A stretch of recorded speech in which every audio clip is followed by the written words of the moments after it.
Hey, I'm one of the founders of StreamBuddy, and today I'm going to show you how to add an overlay to your stream. Start by logging in. Navigate to the settings in the bottom left, go to the Live tab, scroll down, and you can see the two overlay options we have, the Multichat overlay, as well as the Events overlay.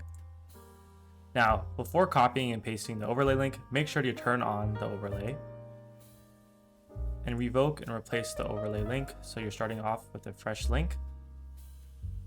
Copy it, navigate to your OBS or Streamlabs, hit plus,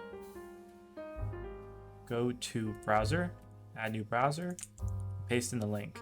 Now, you might want to customize the width. So in this case, I'm going to do 320 by 160 because that's the recommended size, but feel free to change it to your own liking. Hit OK.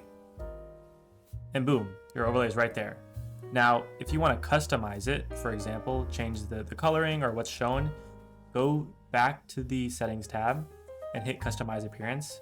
Here you can try different themes, minimal, dark wash. You can change the background opacity, words on the line, turn off platform icons, or more.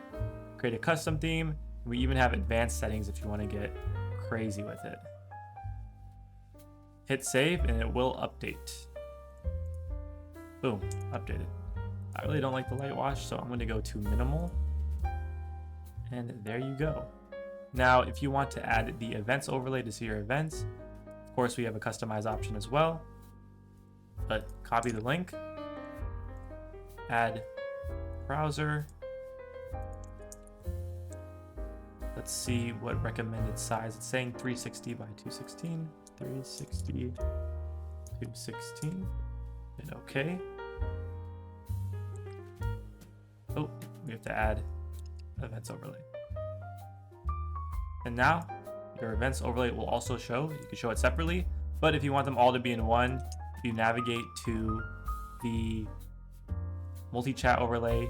There is an option, support events, see? And then now everything's in one overlay. But that's up to you if you want to keep it together or separate. Now we quickly covered how to add a multi-chat overlay to your stream as well as an events overlay. If you have any questions or any bugs, please join our Discord and let us know and we'll get back to you as soon as possible. Thanks for watching the video.